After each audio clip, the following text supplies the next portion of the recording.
Lesson on two-dimensional collisions. For honors physics. Momentum vectors. Sure, you could calculate the momentum of this red puck traveling to the right at 2 meters per second, but how could you calculate its momentum if it was going in this direction at a 30-degree angle relative to the horizontal? So its momentum in this direction would just be a product of its mass times its velocity, so 0.35 kilograms times 2 meters per second, which would be 0.07 kilogram meters per second in this direction right here. But let's break its momentum up into its x and y components, just like we did force vectors. Here would be its x momentum, or px. And here would be its y momentum, or py. Let's assume this angle is 30 degrees. Then I could do cosine of 30 degrees to find the x momentum, and sine of 30 degrees to find the y component of momentum. This would give us cosine of 30 degrees would be the adjacent side, or px, divided by the hypotenuse of 0.7 kilogram meters per second. Doing the math, we see that the momentum in the x direction is 0.61 kilogram meters per second. Now looking at the y momentum, using sine of 30 is the opposite side over the hypotenuse, so that's py over 0.7 kilogram meters per second, gives us a y momentum of 0.35 kilogram meters per second. So just notice that we did sine and cosine to get the x and y components of the momentum. By treating momentum as a vector, we can now look at the conservation of momentum in two-dimensional collisions. On the left here, we can see this red puck coming in at a velocity of 2 meters per second that is about to collide with the blue puck, which is at rest.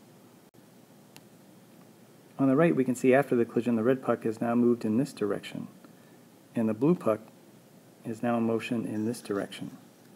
Thus, they're moving in 2 dimensions relative to the original axis.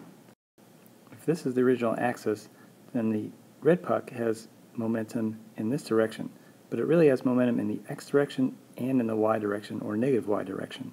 The blue puck here has momentum in the x direction and also in the y direction. The momenta in each direction must be conserved before and after the collision. So we have to look at the momenta in each direction being conserved before and after. That is, the initial x momentum must equal the final x momentum, and the initial y momentum must equal the final y momentum. If we look at the red puck here, it has both momentum in the x direction and in that y direction. If we look at the blue puck, it has momentum in the x direction here and also in the y direction. Each of these momenta must be conserved. So if we look at the x direction only, the momentum the red puck has before the collision would be a product of its mass times its velocity of 2 meters per second. The blue puck has no momentum before the collision and is 0. If we look at the pucks after the collision, both the red puck and blue puck have momentum. If you notice, I'm going to designate the momentum after with a prime. So the initial momentum of the red in the x will equal the final momentum of the red in the x plus the blue momentum in the x. If we look at the initial momentum in the y, well, that's just 0. Neither puck is moving in the y direction. Thus, the initial y momentum is 0. And that means the final y momentum will also have to be 0. So if we look at the red puck after, it has a negative y momentum, and the blue puck after has a positive y momentum. These momenta will cancel out to give 0. To properly solve this problem, you would need to calculate the momentum of the red puck after in this direction and the momentum of the blue puck after in this direction.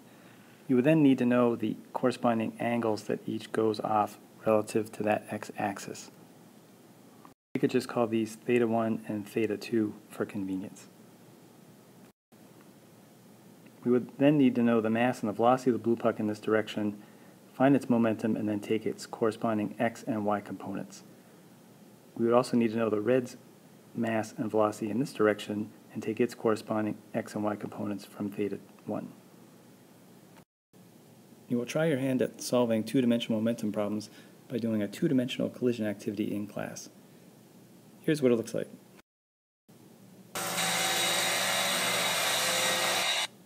Fantastic. Here you see we have our special guest, Mr. Largest, helping us with these two-dimensional collisions. So we will need a red and blue air puck a launcher, which you can't see. Oh, there it is right there. 3 stopwatches, because you'll need to measure the distance and time with meter tape also for the red puck before, and then the blue puck after, and red puck after. So you'll need a total of 4 students, someone to launch the red puck, a holder for the blue puck so it doesn't float away, and then 2 observers to mark where the blue puck and red puck end up after the collision. Here you can see the red puck has momentum before the collision.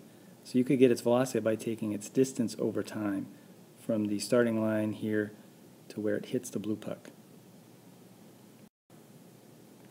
So if we run this in slow motion, we can see it's about hitting, and right when it hits, now we look at the 2 dimensions that these pucks go in.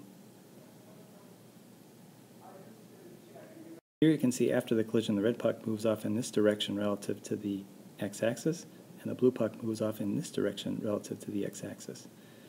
You also need to determine how you're going to figure out these 2 angles, theta 1 and theta 2. You could use a protractor or possibly measure these distances here and construct a right triangle and solve for the angle.